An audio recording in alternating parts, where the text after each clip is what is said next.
Hello, everybody. Thanks for being here. Broadcasting to you live from the Orion spiral arm of the Milky Way galaxy, the solar system, planet Earth, North America, the United States of America, somewhere out there. My name is Brian Engelman, and today is Tuesday, December 9, 2025. And this right here, the show that you have found today.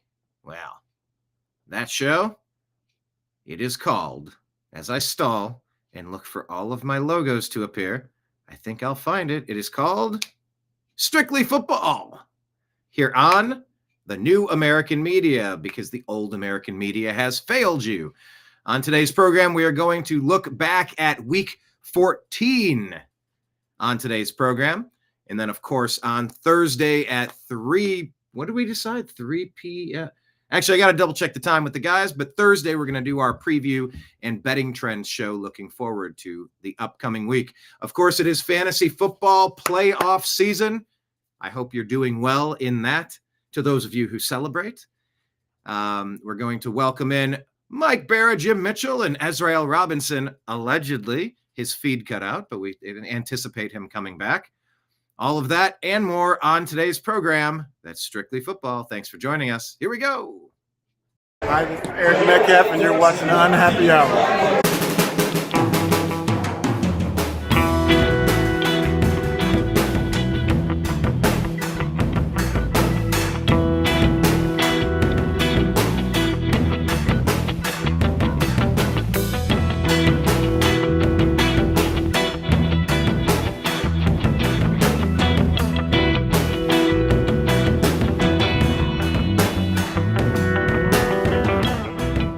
New American Media is proud to present a division of the Unhappy Hour sports show, Strictly Football.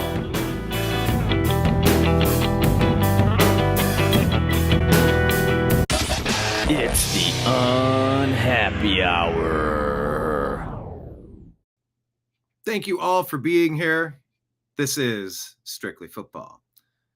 And this is Mike Bara. Hello, hey, how's it going? How you doing, Brian? How are you today? I just had a vampire take some blood out of my arm, but other than that, I am in excellent shape. I went to go see the doctor the other day, and all he did was take blood.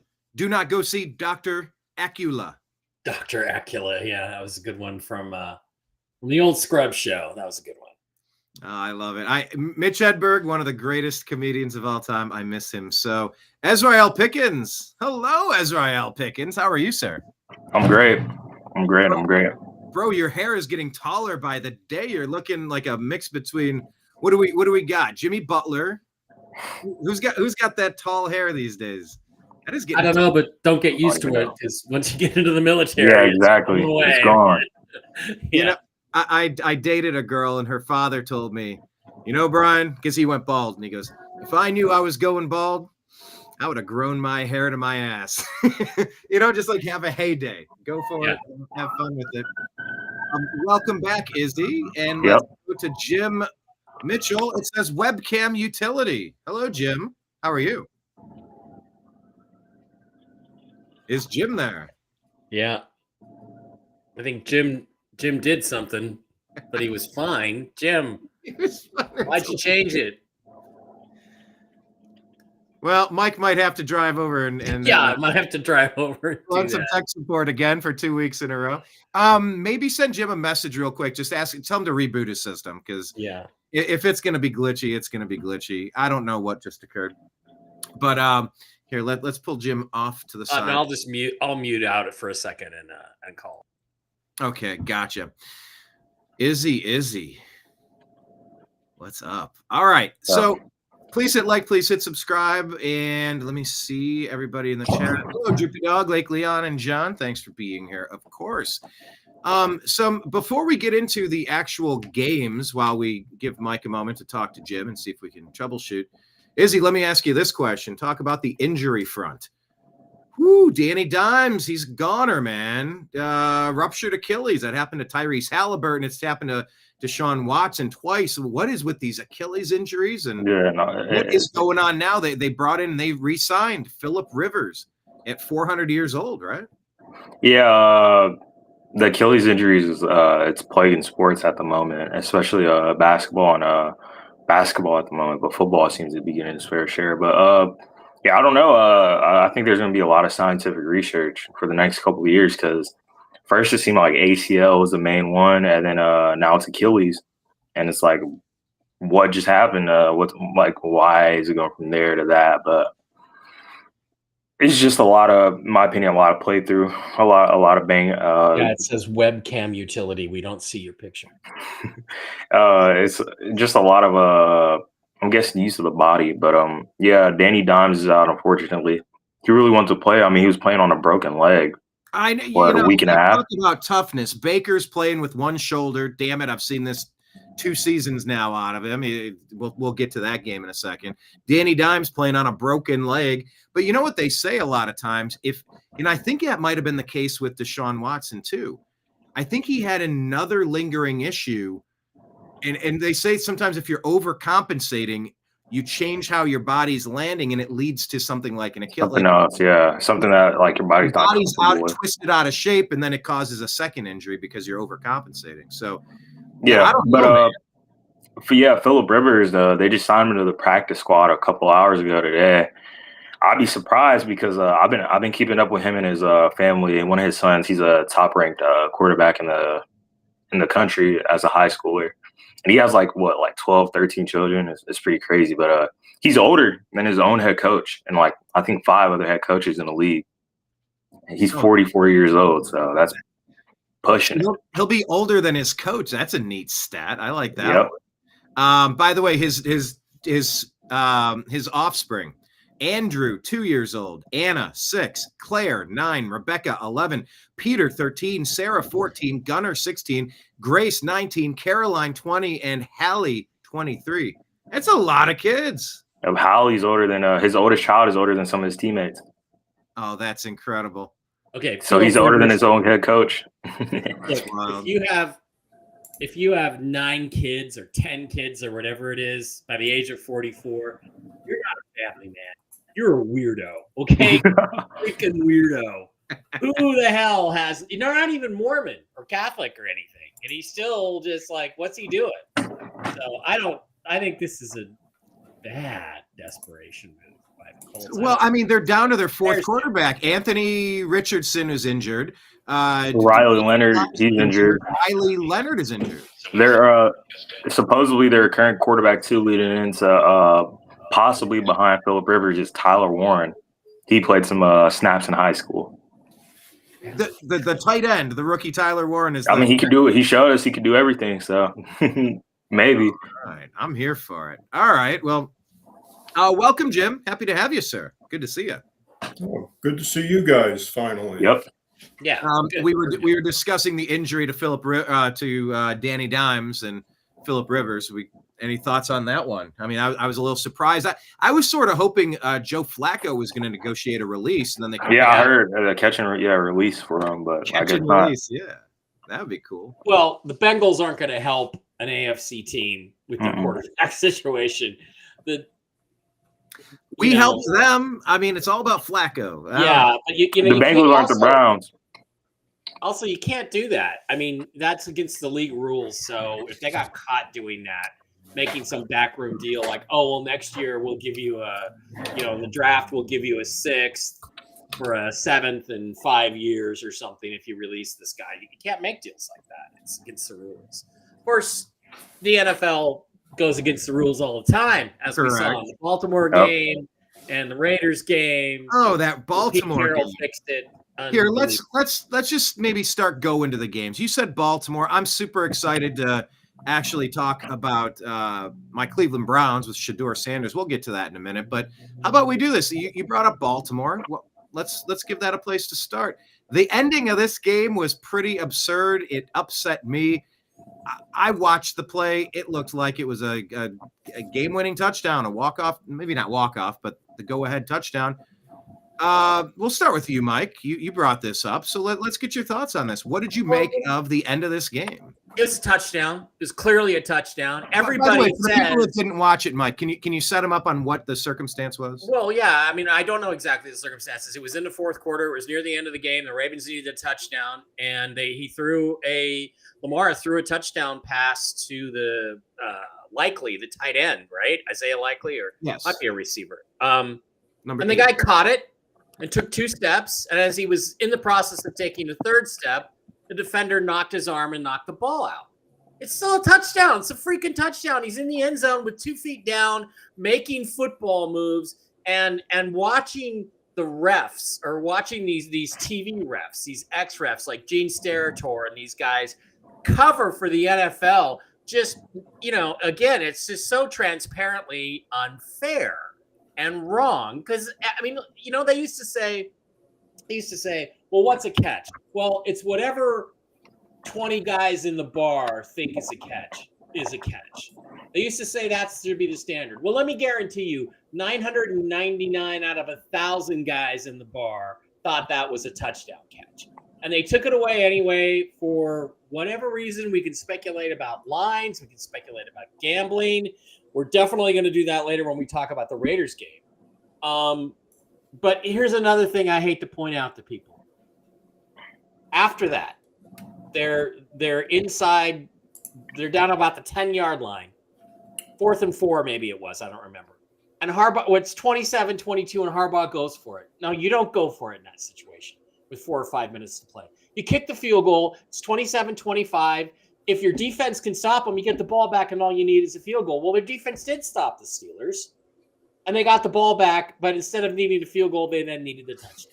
And that hurt them pretty much just as bad as the terrible call. Look, Mike, I'll tell you, I'm going to get to the Browns game, but Kevin Stefanski going for the 2-point conversion both times instead of just kicking the extra point.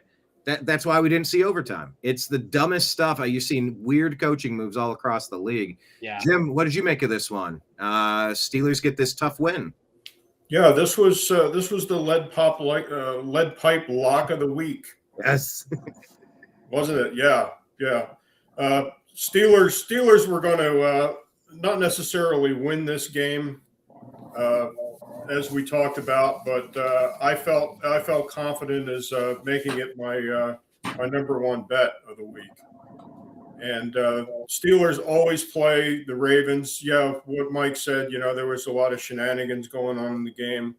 There was a lot of talk on sports talk on TV that, everybody was calling for Tomlin's head and all this stuff. And I think it was just a lot of smoke and mirrors.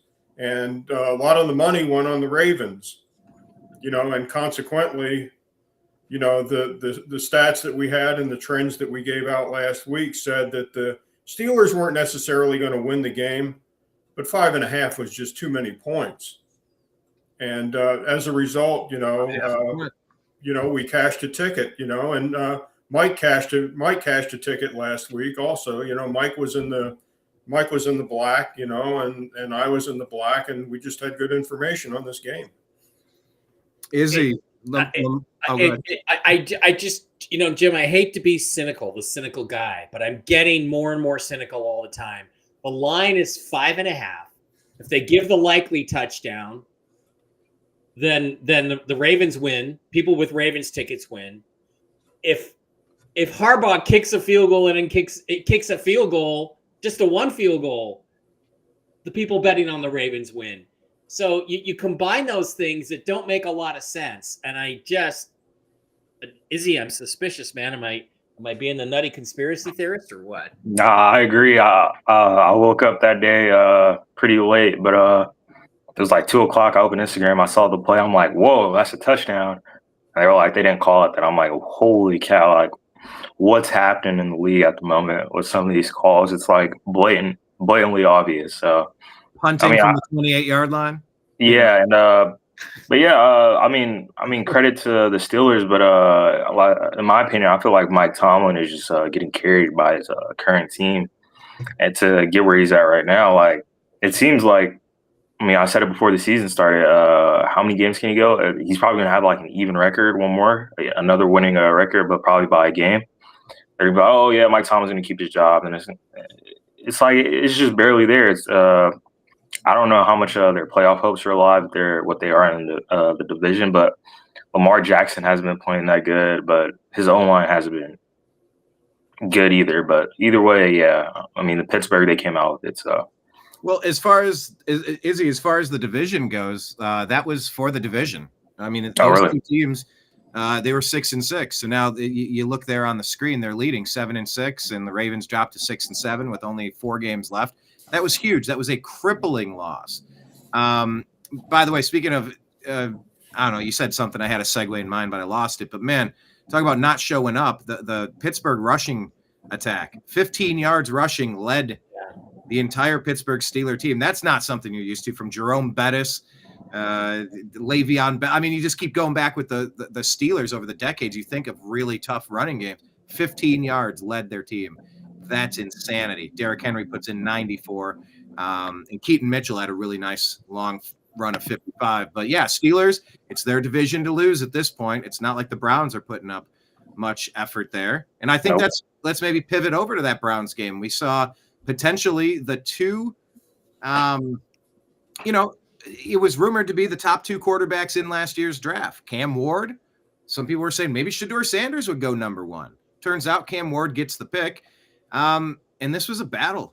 This is now Shedeur's had a few starting efforts underneath his belt, but Mike, he did something that you've never seen before. 350 yards passing, 3 touchdowns, and another touchdown rushing. Well, he's doing some stuff that no Browns players ever done, no Browns rookies done. It's giving a little bit of credence to the guy has arm talent. He has some pocket presence. He has elusivity. He's got the it factor. Yeah, we didn't win the game. It's a team sport, but man, we're seeing some. He made Jerry Jeudy look like an NFL receiver again. So, what do you make of this? Yeah, first of all, it's sad. The Browns are sad. It's a factory of sadness. It's just sad in Ohio. But here's the thing. I just want to remind everybody on Seahawks Twitter that acts like I don't know what I'm talking about. Guess what? I told you Shedeur Sanders is the best quarterback in this draft, and the Seahawks should draft him. They had 4 or 5 opportunities. They took Jalen Milroe instead. Now, Jalen Milroe still has time to develop, but I felt like Sanders was the best talent in the draft among the quarterbacks.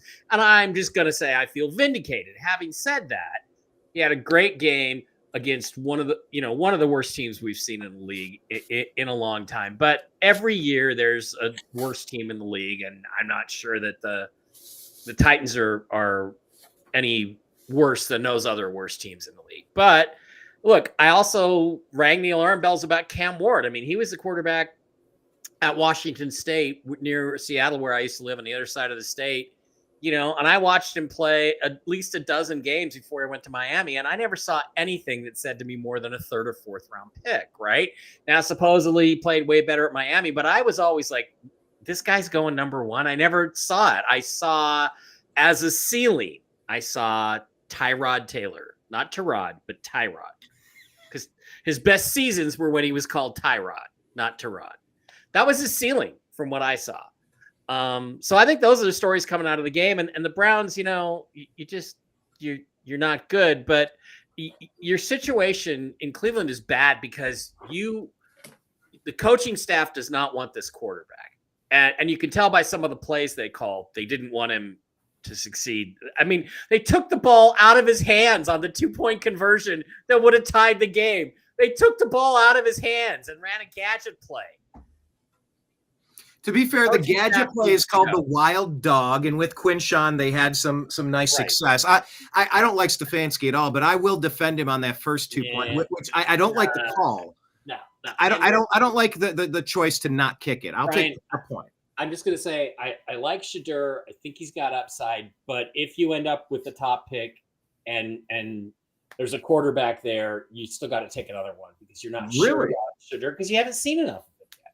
You can't. I think teams make a mistake. They put all their eggs in the quarterback basket that they just, what was the situation? The Bears, they had the number 1 overall pick. You got CJ Stroud, you got Anthony Richardson, you've got guys that had potential, and they trade the pick away instead of taking another quarterback because they had Justin Fields. So anyway, that's my thinking on the Browns. Izzy, you want to say something? As he's chomping, Yeah, we'll get to Jim in a second. Go ahead. yeah. The biggest thing from what I've seen from Shadur is like he has an arm talent. It's just some people online they were kind of bashing him. They were like, yeah, he had a good game, but how many of his yards were rack yards, like run after catch?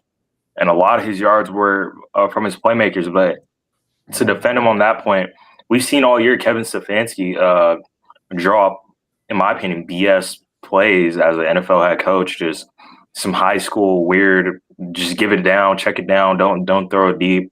We saw with Dylan Gabriel, now he's doing it with Shadur, but Shadur's showing flashes that he could load it up, throw it deep. He can make these passes, but they're still limiting him. But he still found a way to ball out and have a pretty good game. Respectively, it is the Tennessee Titans, but it is the Cleveland Browns with Kevin Stefanski as their head coach. So, it's a weird thing because they say he's the starter for the rest of the season. And if he plays good, I still see them taking another quarterback, depending on what if they get a top 10 pick. I just don't know. The franchise doesn't want him, and it's kind of weird if they were to take a quarterback next year. I don't know if I let me just offer a pushback to that franchise not wanting him. Out of the entire NFL, we're the only team that drafted him. We do want him. I think the owner wants him. I don't think the coach wants him. Yeah. But the fact is, maybe he wasn't ready in week 1. And so it made sense to have Flacco to get some experience, to learn how a vet handles the position and takes it seriously. You gave Dylan Gabriel a chance because he was a starter in college for like 6 years. Okay, he's technically more ready because he's had more starts under his belt. But yeah, Shadur probably has more raw talent that needs to be developed. I would just add, yes, I would have never gone for 2. I don't like this going for 2 thing when you're down by 14. Just take the points, force overtime.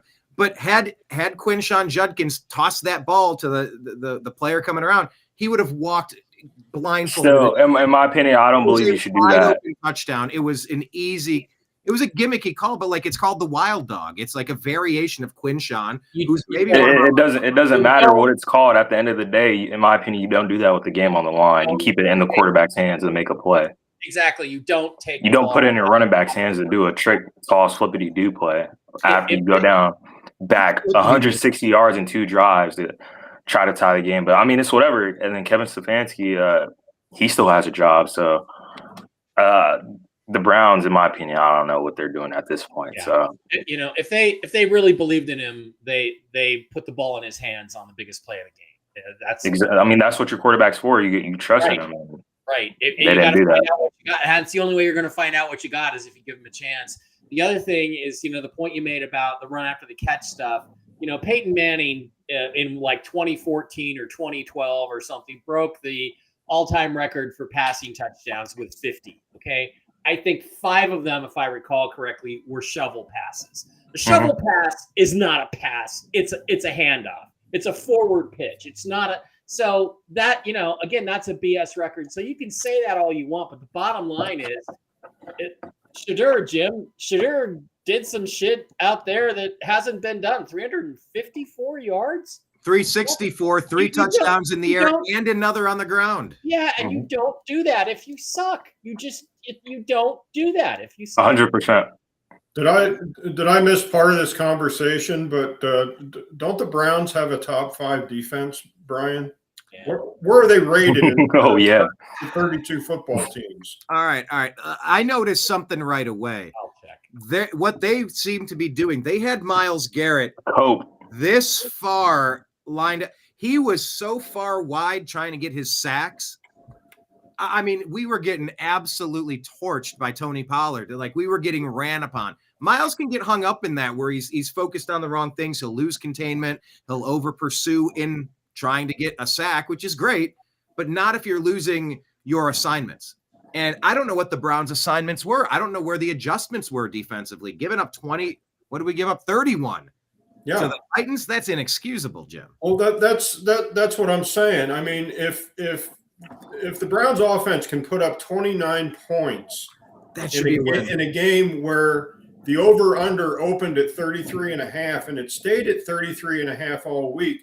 And by the way, that was the lowest total all week. They should win the football game if they put up 29. But they allow the other team to put up 31, you're pretty much doubling the over-under as to what this game should actually be. And you know, from everything I've read, the Browns have at least a top 10 defense. They should be, and the Titans are in the basement as far as an overall football team. If you can't stop them from scoring 31 points, it's on the defensive side of the ball. Right. The offensive side of the ball for the Browns did their job. Jim, they say that the Browns are a top 5 defense. They're second in defense in yards. Yards is fucking useless to me in terms of evaluating the defense. In scoring defense, they're 17th. So they give up 23 points a game. Middle of the pack. They're not that great. Some of those can be special team scores counted. So it's the middle of the pack defense. In terms and by the way, a lot of those are special teams. A lot of those are, and by the way, a lot of those were the offense screwing up and giving the other team first and goal, or first and 10 at the 15. So like automatic points on the board because of the other team screwing up. So Brian, you lost your camera. You want me to come over there and fix it for you? Yeah, please do. Please do. I will add this, though. In the pantheon of what you're rooting for, if you're a Cleveland sports fan, you want to see steps forward from Shedeur Sanders. I think each start that he's had, we've seen different looks. We've seen growth. He's not making a ton of stupid mistakes. He threw an interception. Okay.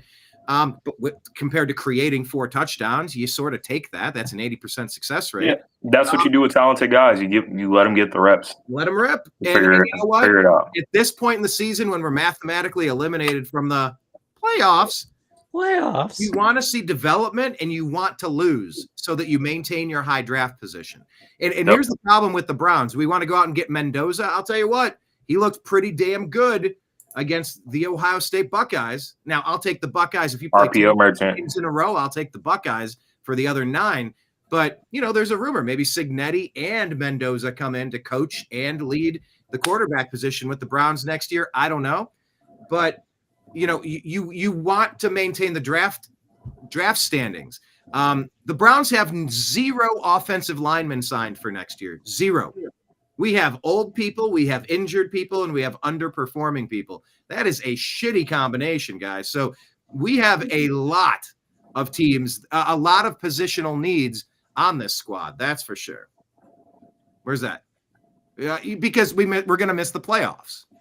Playoffs? Don't talk about playoffs. Well, you kidding me? No. Playoffs? I was, yeah. The playoffs. I'm just hoping we can win a game. Well, I think you're going to be drafting some offensive linemen this year then. Yep. And a wide receiver 1. I mean, Carnell Tate and an offensive lineman in the first round. How about a wide receiver 4?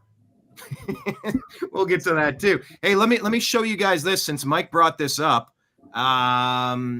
If you're not aware, Mike did call the Cleveland Browns a factory of sadness, and this is where that stems from. Hey, Browns. This is Mike Polk Jr. yelling at the Cleveland Browns stadium. Hey, Browns. Mike Polk, season ticket holder. Killer game in Houston today. Well, thank God we built you. What a blessing for the community. You are wasting valuable space on our majestic shoreline, and what do we get out of it from you? 10 miserable games a year, including 2 preseason games that I have to pay for, and 1 shitty Kenny Chesney concert. Do you understand that it is actually statistically harder for a team to be this consistently bad than it is for them to occasionally accidentally be good? The probability is staggering. Did you happen to see that Packers-Chargers game today? It's like they're playing a different sport than you are.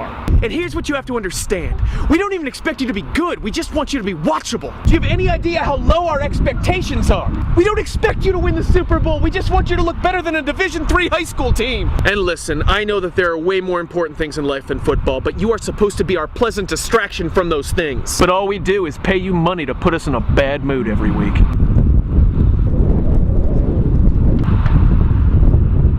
You are a factory of sadness! I'll see you Sunday.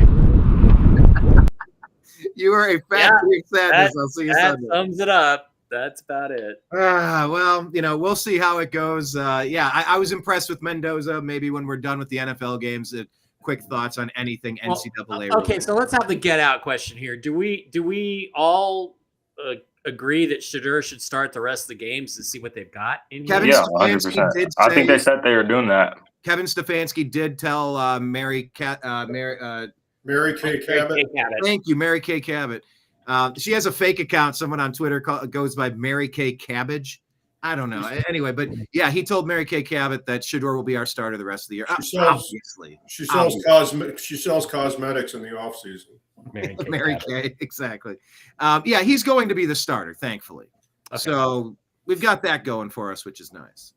We already saw what we need to see out of Dylan Gabriel. There's nothing worth seeing there. We kind of get. I hope he kept the MIL money. I hope he kept all the money from that long college career. Exactly. Wisely. I mean, he's a third round pick. He's got a couple million sitting there. You know, he could be a journeyman. He's a smart player. He didn't make tons of mistakes. He's just scared to go deep. And maybe that was the coach scaring him. I don't think he's scared to go deep. I don't think he can go deep. Buy XRP. I watched him go deep with Oregon. Buy XRP. Yeah, look at who he's throwing to. You won't be disappointed if you invest in XRP. All right, moving on. All right.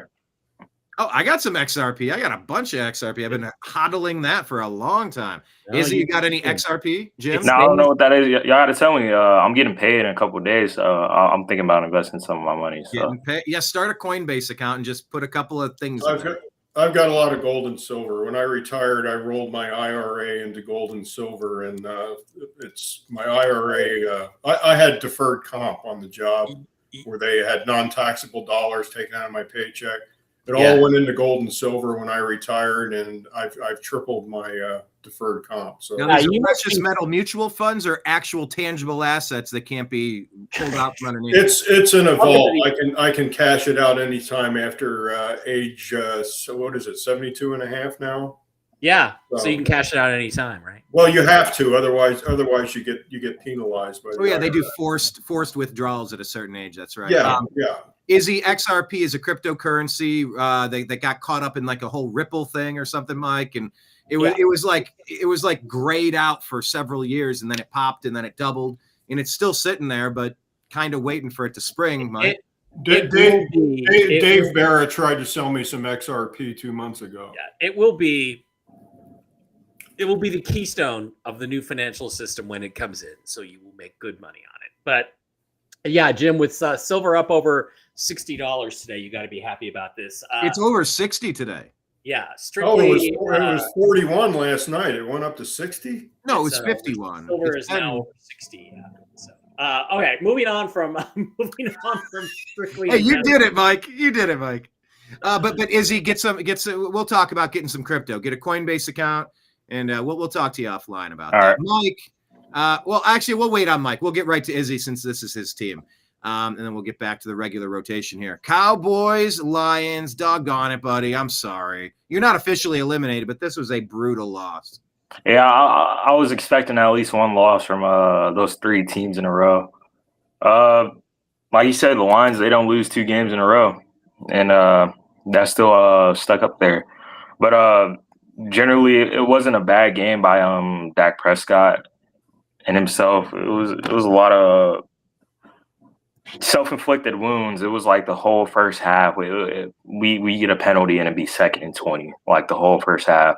Mm-hmm. Trying to cook something up. George Pickens is showing signs of a little bit of his Steelers self with some offensive plays that are just questionable. Like, why are you doing that? But at the same time, the refs did call a crazy call. Jake Ferguson offensive pass interference when there's 2 guys on him. Makes no sense. I don't know what that call was. A lot of people, they were like, holy cow, what are the refs calling right there? There's no way in hell he could have got pass interference right there. But I mean, it's whatever. I mean, Jahmyr Gibbs, he's really darn good. And our DBs, they were just getting fried all game. And we put up the points. I mean, we put up the points that as much as we self-inflicted, gave ourselves penalties, we put up the points to combat them. But our defense is still showing signs of a need of improvement in certain places. Kenneth Murray, it's a cool stat. DeMarion Overshown, even though we traded for a Logan Wilson, Kenneth Murray, he's been on the field. And if you watch some of these videos, some people will be like, oh, my God, Kenneth Murray, he's back out there. And he's just in my opinion, the worst linebacker in the league. So that's a big thing. Just the tiniest, simplest, fundamental things that you could do. He misses it at an NFL level, and that led the game for Jahmyr Gibbs and Amon-Ra just to own the middle of the field. So, I mean, it's tough game. I'm not mad at all about it, to be honest. Jim, you were holding something up. I'll go to you. We're all out of order now. Now we're passing the blunt, way out of rotation here. Yeah. But Jim, go next. The Cowboys are going to come back with a vengeance. It's that trend that we've been tracking, that good to excellent teams, if they get beat that week, the following week they're going to come back with a vengeance and just tear up whoever they play next. Well, looky. Balls on hooky, they've got the Vikings coming into town. So, that's a slump buster for you. All right. Yeah, I haven't checked the line, but it was 6.5 last night, and in favor of the Cowboys. So we'll run up Boyd Sports right now, and they're the Cowboys are going to just destroy the Vikings. Hopefully, I was going to say, my bad for cutting you off, but I was going to say the biggest question is if Justin Jefferson has balls out, because the DBs for the Cowboys, they're not all there, so there's a chance that out of nowhere Justin Jefferson decides to turn back into himself again. So Jefferson is killing me in my fantasy league. He's putting up like 4 points. I need like 40 out of him, 30, 20. Start him this week. Oh my God, this is the playoff season for fantasy football. I missed the playoffs in 2 leagues. I'm in it in 2 leagues. I need my guys, man. Just to comment what Mr. Robinson said. The Lions. I mean, they were up against a loggerhead going into Detroit. It's like Izzy said, Lions 15-0 straight up after a loss. How can you bet against that? 13-1 against the spread after a loss. So it's what Izzy said is correct. The Lions don't lose 2 games in a row. They just don't. But teams, good football teams, and the Cowboys are a good football team this year, will smear the team that comes into their house the next week. So I think this is going to be probably my second best pick of the week, is taking the Cowboys at home and giving the 6.5. Not on the money line. I'll give the 6.5 because they're going to win by at least 2 touchdowns. Oh, that's confidence. So Mike, in this game, did you see it more of like the 2 interceptions from Dak Prescott and the Cowboys' failure? It wasn't even his fault. The receiver, it's the receiver. You blame it on those. Yeah, but receiver catches it, ball comes out, interception. And by the way, I'll raise my hand and say I think that wide receivers should be given interceptions and not to quarterbacks. If there's a way to correct that stat, I watched Baker throw it to Cade Otton. He got it right here in his chest. He went bump, bump, bump, handed it to the other guy. Baker gets an interception 2 games ago. Yeah. Well, after this, if you have a chance to look up Kenneth Murray, what week is this? Week 14 highlights. Go there, you'd be like, holy cow, this guy just sold the game for the Cowboys. Just Izzy popped out. But Mike, I was asking, I mean, Jahmyr Gibbs with 3 touchdowns. The guy is a beast. Did the Lions win this or did the Cowboys lose it? The Lions won it, and the Cowboys defense just couldn't stop them. Every time they got it back close, the Lions came right back down and scored again. And that's the way I looked at this. They just were too good offensively for the Cowboys defense. And so that defense, which had improved quite a bit, really fell on its face against the Lions on Sunday. Or whenever it was Thursday. It was kind of pathetic to watch. So, well, let's stay with you, Mike. This is your team, the 10-3 Seattle. Bravo, you and Jim. Bravo. I'm happy that you're happy. You're 10-3. That's pretty good. You whooped on the Atlanta Cousinses. 37-9. What were the takeaways in this game? Sam Darnold 3 touchdowns. Kirk Cousins threw 2 picks to no touchdowns over there. Jackson Smith getting it done again, of course. Well, a guy I'd really like to have on their team is obviously Bijan Robinson. Is a fantastic running back. He's their main thing. Tyler Algier is also really good, but this is a typical game. This is a very common West Coast team playing at 10 a.m. on their body clocks in an Eastern time zone. You got to give your team a couple of days to get used to that East Coast time zone thing. If I don't know what the Seahawks travel schedule was, but if they flew in on Saturday and they play the game on Sunday, it's guaranteed you're going to start sluggish. Slow first half, very sluggish. Never felt like they were really in any danger, but that's a 10 a.m. start for a West Coast team. And what happens usually is in the second half, they wake up. The second half usually starts around noon. Players are more awake. Their body clocks are more focused. They stop making the mental mistakes. And what you saw in the second half was complete, absolute dominance by a vastly superior team. They came out and outscored them 31-3, I believe, in that second half. And, it was all deserved. That's really what the game would have gone like if it had been played at 1 Pacific instead of 10 a.m. Pacific. So that's the way I looked at it. And the Seahawks defense, the only guy I would like to add to this is if I could get Max Crosby, I'd add it. But I don't want anybody else's safeties. I don't want anybody else's linebackers. I don't want anybody else's defensive line. I would like Max Crosby or Myles Garrett to add to this defense. I think it would be an all-time great defense. It's fantastic the way Mike McDonald has him coached. And there's a rookie named Nick Emanwori that most of you guys don't know about that they traded up for in the second round. I was against it.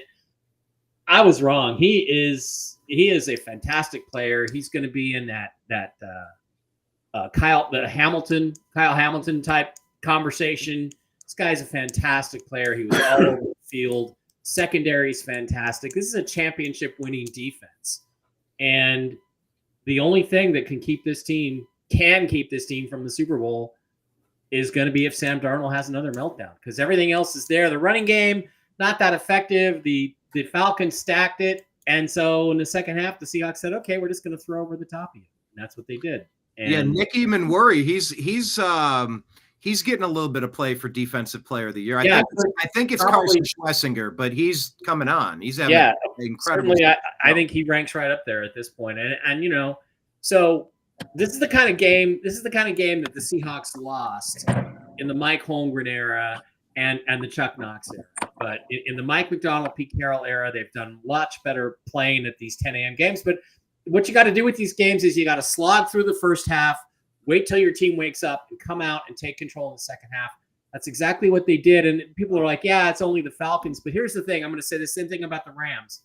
Teams that are championship teams, that are Super Bowl contenders, they go on the road and they beat the shit out of other teams like the Seahawks did on Sunday.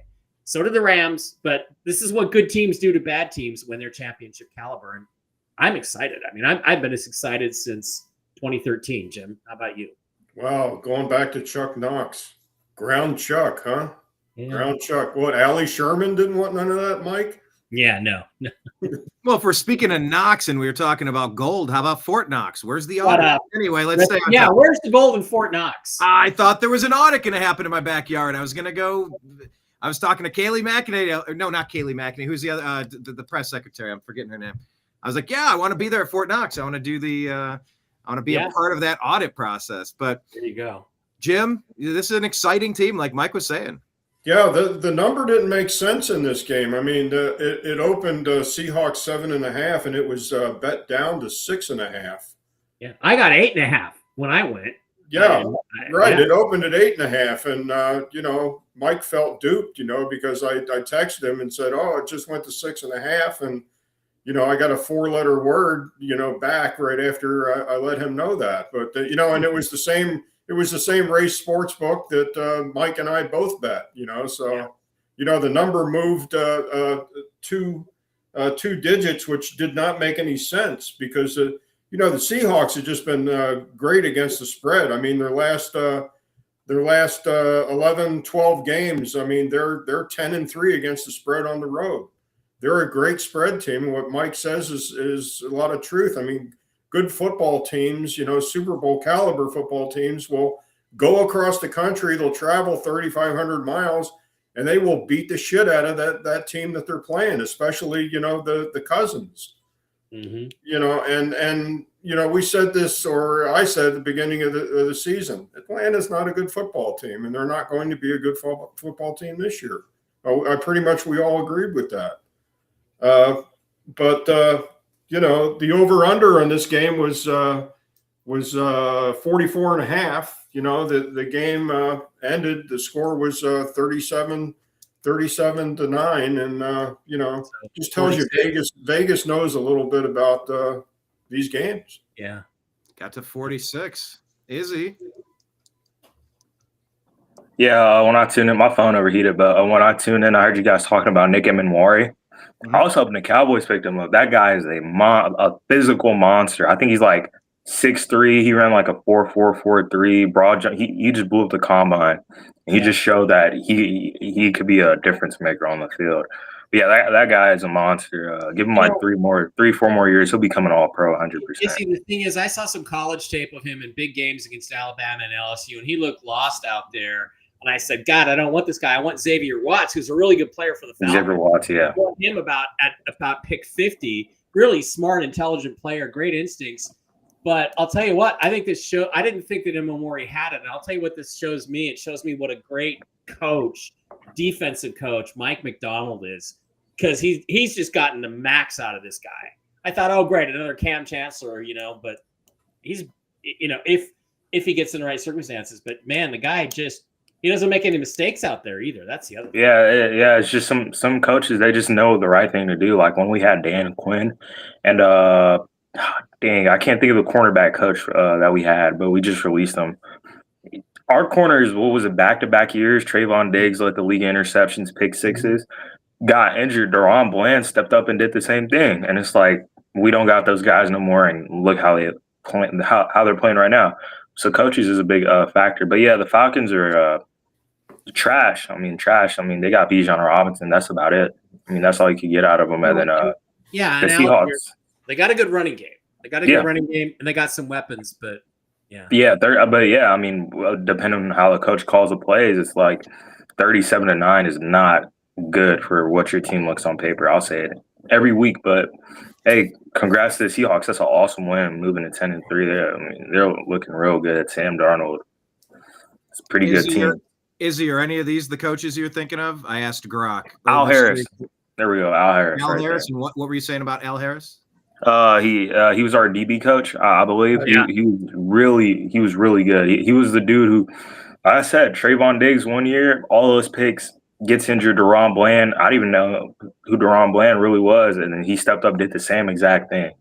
I'm like, oh wow, like he's tough. And then after the last year, we fired literally almost everybody, and he went out the door too. So is that the same Al Harris that cost the Seahawks a trip to the Super Bowl? He was a great player as a corner. He really was a smart player, and that's translating into his coaching then. Packers, Green Bay. Yeah, we want the ball, and we're going to. We want the ball. We're gonna win. We're gonna win the game, and Hasselbeck throws it to Al Harris. Right to Al Harris. Yeah. I remember that. That was an epic move. Yeah, up, and Harris just ran it. He tight roped the sideline and ran right up the field. Yep. Nice. Yep.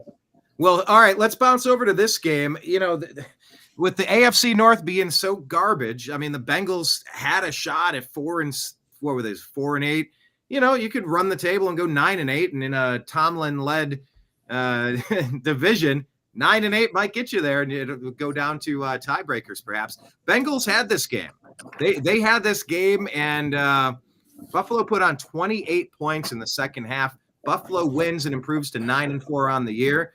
Mike, Buffalo Bills, they're starting to warm up. They've had some glitches this year, and I'll tell you what, man, Joe Burrow and the Bengals gave them a real good run for their money in this game.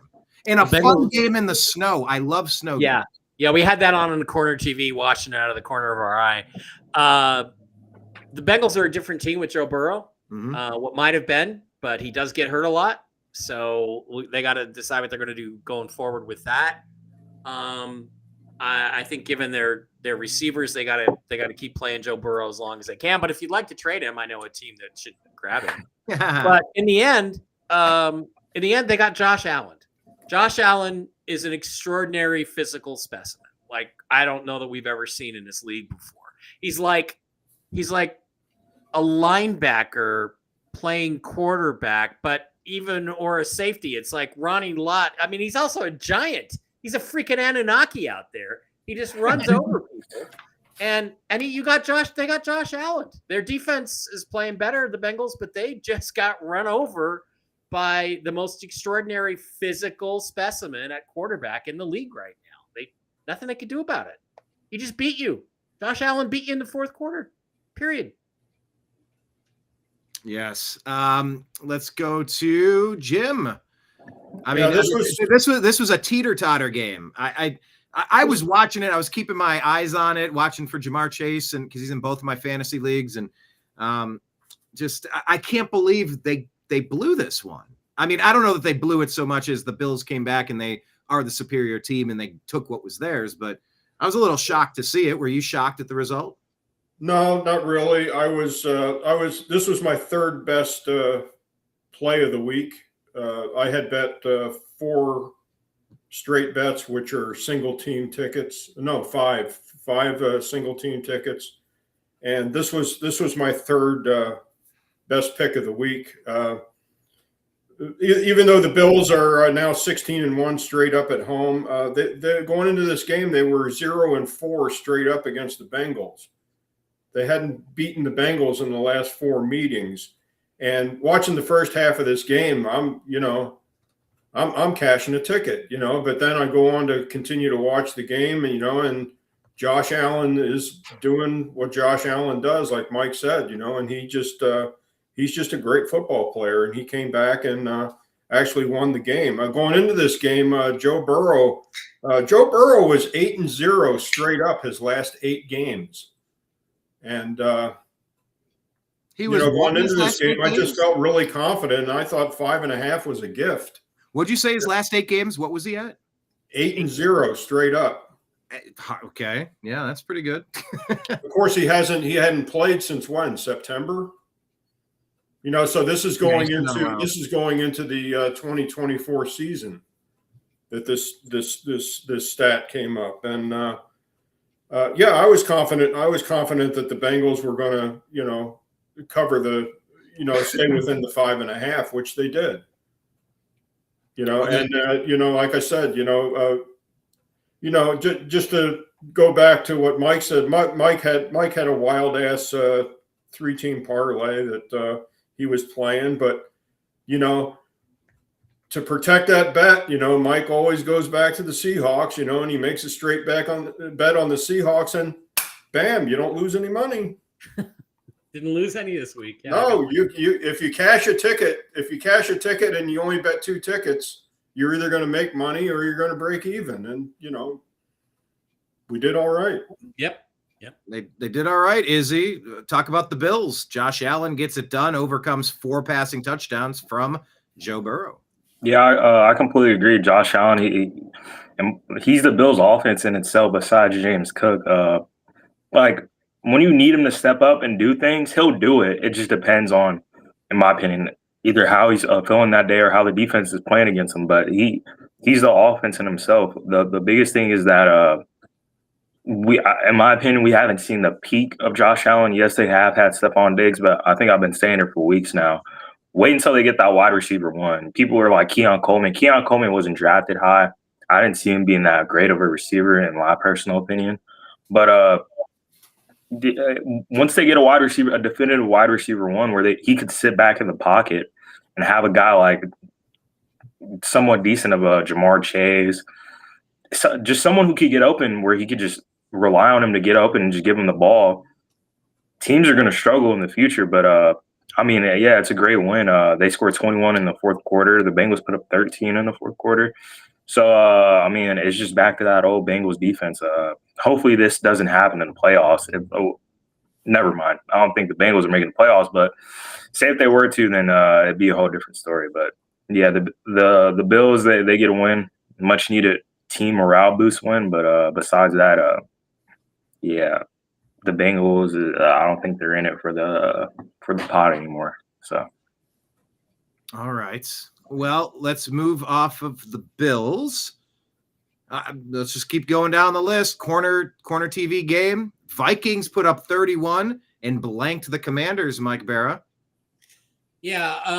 All I got to say about this is, Jaden Daniels is still hurt. He re-injured his elbow. Shouldn't be out there. Time to give up on the season and and play some young guys if you got them.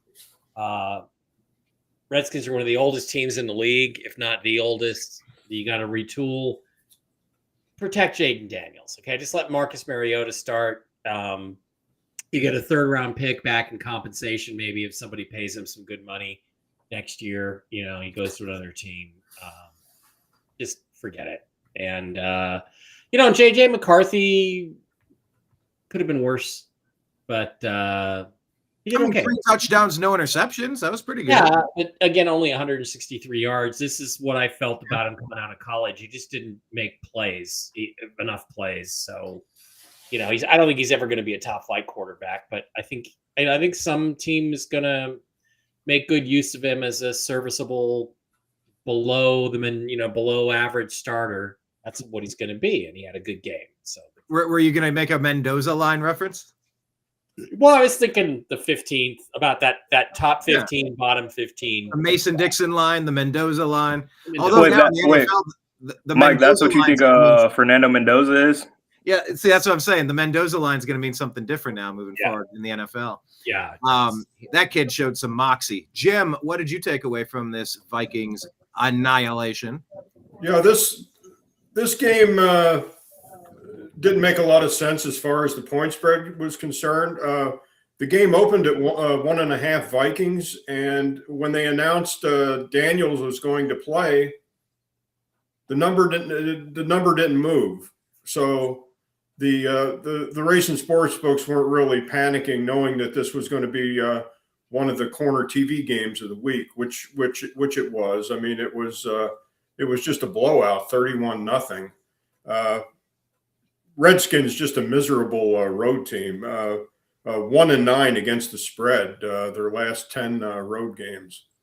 So, if in fact, when we went on our picks of the week, I went back into Game Picker, and I changed it before it was too late. I went ahead and went Vikings on this, but did I play the game? No, I didn't play the game. You don't need the game. It's not one of those games that you want to bet. There's too many other good games to bet. This was not one.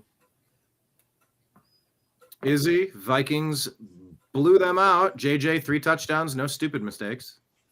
Yeah, 16 for 23, 3 touchdowns. I mean, like I say it, some of these quarterbacks, some of these teams, they got talent surrounded around them. In my opinion, I don't stand for any kind of mediocrity like that. And if I was a head coach and you're not doing something with the offense that's bestowed upon you, then there's a problem. And 160 yards in a 31-0 blowout, I mean, that's congrats to the team. But Jaden Daniels, he shouldn't be out there. He shouldn't be playing. There's no reason he should be – literally no reason. Marcus Mariota is serviceable. But the Commanders are old. The general manager believes we're going to go out, get all these guys, old guys out on defense, and we're going to match up against the young guys. And that's just not how it works. So I don't want to bash Dan Quinn that much, but, yeah, I mean, they lost the Vikings. It's that simple. Well, the Jets lost to the Dolphins.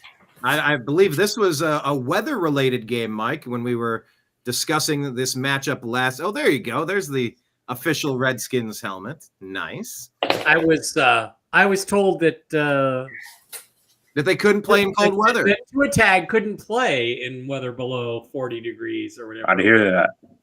And I bet accordingly. And this is what I get for listening to other people. I think Tua got a little help from a country that's not around here, but that's a question for another day. Yeah. Bottom line, look. Oh, wait, hold on. I missed it. Wait, Tua got help from a country. What did you say? What was that? No, it's a comment. Some of the kids on TikTok. It was an interview a while ago. They asked Tua, where would you like to play, and he said Tel Aviv. And after that, he hasn't lost a game. So. And they're like, he must have had another concussion. I had no idea he was a Hawaiian Jew, but here we are. Tua Tag, played well enough. Look, this game was the Dolphins from the outset. they are physically superior to the Jets, and they imposed that, and the weather didn't bother them. So that's all I got to say about it. It blew my ticket up real early on Sunday. And they got 92 yards from A-Chain and 107 yards from Jalen Wright. That's a two-headed beast right there. You knew they were going to be trouble when they got settled in, Jim. But yeah, they tripled up your boys in New York and threw a monkey wrench into the betting trends last week, huh? Yeah, well, the two is going into this game 1-10 straight up when the temperature is under 50 degrees. And I believe the temperature was nearing the 20s going into this game. Terod 7-0-1 against the spread, playing for the Jets. Now he's 7-1-1 against the spread. This game, Mike's pointing fingers at somebody, but this game just didn't go the way all the numbers crunched. It just screamed Jets, but I think the bottom line and probably a footnote to this game is the Jets are ass. Izzy, do you concur? The Jets are ass? Oh, wow. I never knew that. But, yeah, they are. Who they had? Brian Cook. I don't know who that is. Cook at quarterback, 2 interceptions. But, yeah. I mean, Tua, he didn't have a crazy game by any means. But, yeah, the running game, they just showed superior. I mean, when you lose a guy like Quentin Williams on the D-line, that's going to happen. And they lost 34-10. I mean, it's not much more the New York Jets could do. I mean, they won 3 games, but it's going to be hard for them to try to salvage some picks if some teams are trying to tank. So, or higher draft capital this year, depending on what they're trying to do. But, Yeah, I mean, they lost by the running game. Just a footnote again, the Jets are now 2-8 straight up against the Dolphins. 2-8. Oh, okay. Yeah, that's no bueno, is it? 2-8. No. All right. Well, it did recalibrate a little bit after the game, of course. Let's move on to another one. This was maybe even more surprising than what happened over with the Jets game. Baker and the boys. I mean, is Baker injured, Mike, or like how did the Buccaneers lose to the Aints? Is it Tyler Stuck, his ascension? Or Again, Buccaneers have playoff tiebreaker on the Seahawks, so I'm fine with this. They're a beat up team. Baker's beat up, and it's affecting his play. Only 122 yards, and every so often, a shitty team rears its ugly head and really comes together and plays a great game. And I think it's just the buzzsaw that Tampa ran into this week. Just sort of a confluence of events that just led to a victory for the Saints. Happens pretty much to every team at least once a year. Jim. Yeah, the game opened at Buccaneers minus 8.5, probably the second highest number of the week, off the board. Just to let everybody know, I mean, the Saints play the Buccaneers really tough. Of course, it's a division game. They're familiar with them. Saints are now 4-2 straight up versus the Buccaneers in Tampa. So they know how to play Tampa, whether it's Baker or not. They're now 4-2 straight up, without the points. So, going into the game, they were getting 8.5. Mike and I didn't touch this game as far as throwing money at it, but, this was not a playable game at 8.5 points. But, the bottom line is, the Saints may be a bad football team, but they're not necessarily a bad football team in division. So be careful with that, betting against the Saints in the division game. Good point. Izzy. I mean, yeah, that division is a toss-up. I mean, you got some guys that just don't want to quit while other teams are trying to secure it. And we saw that. I mean, Tyler Shutt, that rushing touchdown, it destroyed him. But, yes, supposedly Baker Mayfield is playing with a injured shoulder, whatever you want to call it. But 14 for 30, a touchdown, an interception, 122. Trying to ride out Bucky Irvin, but you can't lose a game like that. You can't lose a game like that, and that just proves that the Buccaneers, even if they do make the playoffs, don't expect anything crazy from them with Mike Evans back as well. And who's leading the division now? Is it the Panthers now, or is it still the Buccaneers? Yeah, Bucks are up by a tiebreaker, tied at 7-6 with the Panthers. Okay. But yeah, Panthers are tied for first place. Yeah, 7-6. But look, their quarterback Bryce Young, he's had a couple of really nice games this year, mixed in with mediocre and shitty. Yeah, really nice. I want to say we'll get into that, but whoever plays the Panthers or the Bucks, hey, you better hope you be happy. You better hope they're not on their A game, but call it what it is. So yeah, I mean it's a whatever game in my opinion. Yeah. Well, they were on they had a bye week this week, so we can't really talk about them. Let's talk about this game here with the injured quarterback. Obviously, we talked about the Colts in free fall mode, and now that Danny Dimes is injured, we don't need to belabor that point much further. But huge win for the Jacksonville Jaguars, who doggone it, keep flipping winning. We have their first-round draft pick. They were a fifth overall team. They were the fifth worst team in the league last year, and now they're 9-4. Man, it's looking like we got fleeced on that first round. 9-4 without the guy they traded up for. Travis Hunter. He's been out for half the season. Without him. So exactly. Good, solid football team. Trevor Lawrence is playing much better since Izzy ripped him a new one. But who knows what would have happened in this game if Daniel Jones. You know what, Mike? How funny would it be if Trevor Lawrence is he'll credit? I saw this guy Ez'Ryel Robinson. He was really.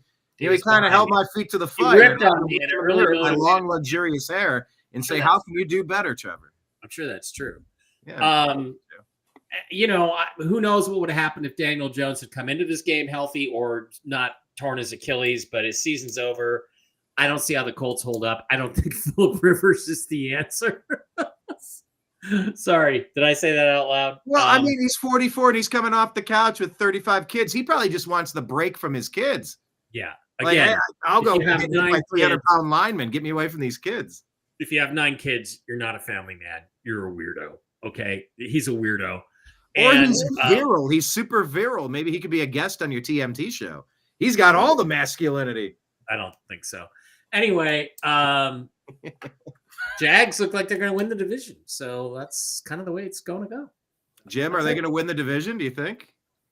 Kansas City's eliminated. First time in a long time, 8 years. Winning the division, not from the playoffs. Yeah, in division. Yeah. AFC South. Yeah, that looks like I guess West and South. What's going to happen since Indiana Jones isn't in the picture anymore, and this was the second. This was the second ticket we cashed last week. I think I'm betting. I'm going back to betting single game. No more parlays the rest of the year. The single straight bet is going to be the way to go the rest of the year. Very profitable game. Going into the game, Jaguars were 10-0. This doesn't seem conceivable. I went back and actually checked the numbers. 10-0 against the spread. 10-0 straight up at home against the Colts. I mean, this was gift wrapped. I mean, my second biggest bet went on this game, and needless to say, we cashed.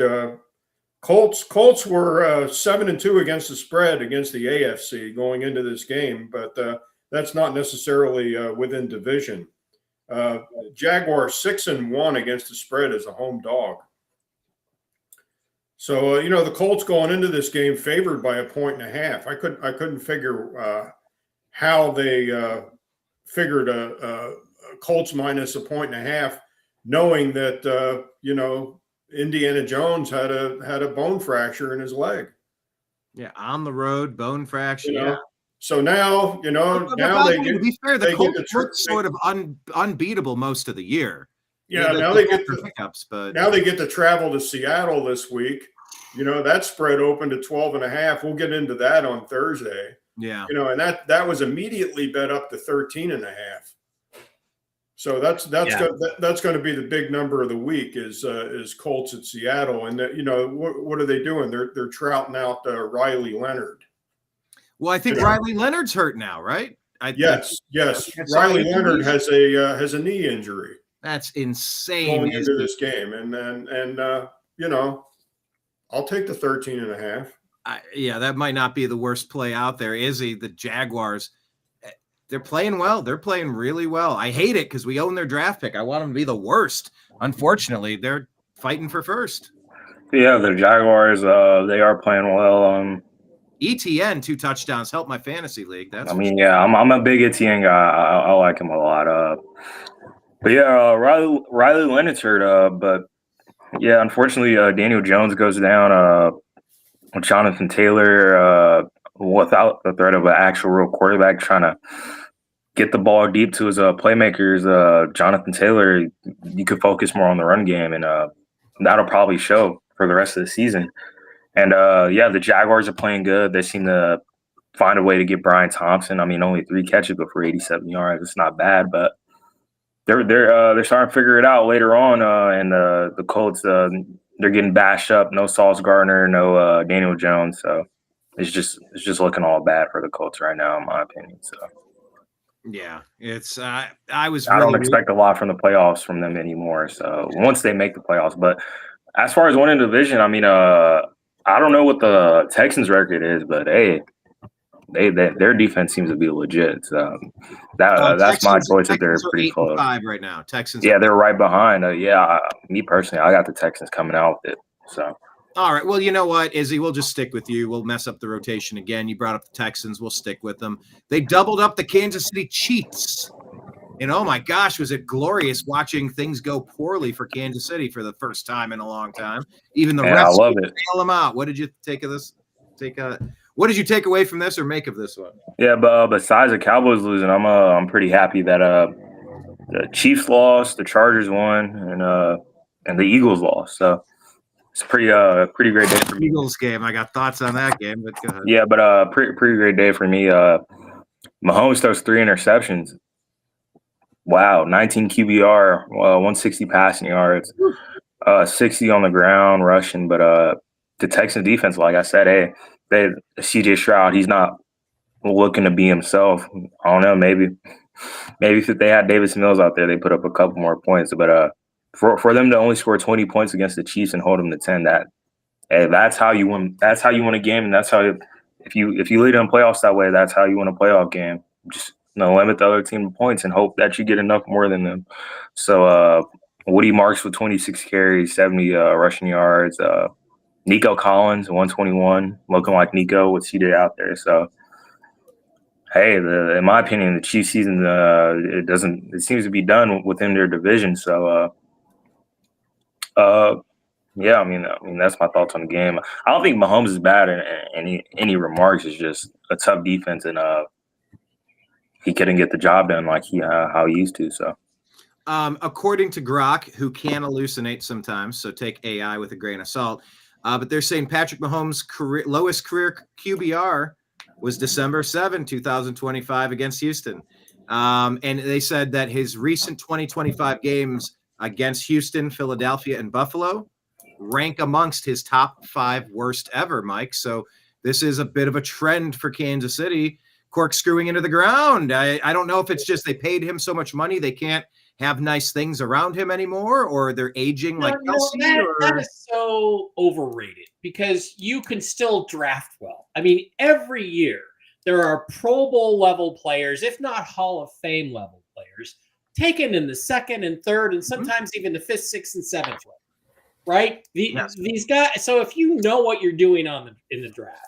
And by the way, the Cleveland Browns got about 4, 5, or 6 of them in last year's draft. Yeah, the best draft of all time. We're in the top. We're thinking it could be in the list. One thing you can do if you have a quarterback on a rookie contract, for instance, is you can sign free agents and make something. But how often do those things work out? Not very often. So that's a false narrative. The Chiefs just stuck with it a little too long, and they need to retool or rebuild. And they're going to go through it. And, that's just what they've got to do. I mean, Travis Kelce, got his ass kicked, got busted. That ain't just go off and get screamed at by Taylor Swift for the rest of your life, Mr. Pfizer, because your football career's over. And I want to know this though: is it? Has Travis Kelce played himself out of the Hall of Fame? Oh no! Stop it! Stop. Yeah, it's ridiculous. Just as it's ridiculous for Russell Wilson. But anyway, C.J. Stroud did enough. But remember we were talking about D'Amico Ryans maybe not making it through the end of the season. Yeah, he's got that team back. They're playing great defense. That defense is tough. CJ still doesn't look good to me. I mean, there was one throw where he had a guy wide open about 30 yards downfield, threw it a mile over his head. His footwork was terrible. He was flat-footed. He needs a really good quarterback coach. He needs somebody that can remind him to stay up on his toes, to get his mechanics right. I look at that. You don't have a great offensive line. You don't have great weapons, but there's a lot to be coached up in C.J. Stroud to make him an elite quarterback like he was in his rookie season. Yeah. So there's some work to be done there. But, other than that, I mean, there was a couple throws where it's like he just was flat-footing the ball, and that's when it's going to sail on you. So hopefully they can get that fixed. But the Texans, look like they might sneak out that division. We'll see. I mean, it's going to be a dogfight in the AFC. There's a lot of teams that are similarly balanced, similarly strong. I mean, do you have the barn burners fighting for a undefeated season or a one-loss team? You got a lot of very good teams battling it out, Jim. But I mean, did you anticipate this? The Chiefs getting doubled up by the Texans? Yeah, this, like Mike said, this ain't your daddy's Kels. I mean, he had at least 3 drops in this game. I mean, and as big as a human being he is, I mean, he had his hands clearly on the ball, at least 2 of the 3 of those catches, and he just mishandled it. I mean, he dropped it, or he wasn't looking the ball in, and he was anticipating running prior to catching the ball. And the thing that I took away from this game, and especially this time of the year, you have to look at dome football teams, particularly football teams that play in the deep South, like Houston does. And I didn't expect Houston to come out and play as tough as they did. Going into this game, 29 degrees at kickoff, and I just thought the home field advantage was just outstanding in this game. I didn't play the game, and I don't think Mike played the game either. No. But I wasn't going to make a pick in this game as far as putting any money down. But the Texans showed me that they can play football in cold weather, and that's where the rubber meets the road this time of season, especially going into the playoffs. And it's so loud over there too. I mean, like that's not just the coldness. Yeah, and I think between them, and if the Jaguars get into the playoffs, I think the Texans are going to be the stronger football team, because the Jags don't particularly play well when it's snowing outside. And if they have to go on the road during the playoffs, I think the Texans are probably going to be the better football team to represent that division. Yeah, you might ultimately be true about that for sure. Broncos get the win. Close game. Mike, you said you had a lot to say about this. Denver improves to 11. Okay, I said the one-loss team. They're 11-2. Maybe they're the crappiest 11-2 team of all time, but they get the win and they invert the 2-11 Las Vegas Raiders 24-17. I'd like to show the clip of Dave Portnoy's meltdown. Oh, okay, yeah. Oh, I saw that. That's good. Which let's get. Or actually, you know what I want to do is I want to do Jason Whitlock's. Do you want me to get Izzy's take while you pull up some files? Sure. Well, I'm just going to pull it up and share it here in a second. But this will illustrate for you. This game to me is it's the clearest example, I think, of point shaving, game fixing. That's called prima facie evidence, Mike. Yeah, prima facie evidence. So let me just share this, and then and I want to watch. It's about 2 minutes, but I think it's worth watching because this is beyond the pale, beyond the pale. So all right, let me pull this up here. This is Jason Whitlock showing Portnoy's meltdown. No, wait. Before I do though, it's not showing the plays, is it? Because it'll get our show kicked off. It is. It won't get our show kicked off. Other people It will.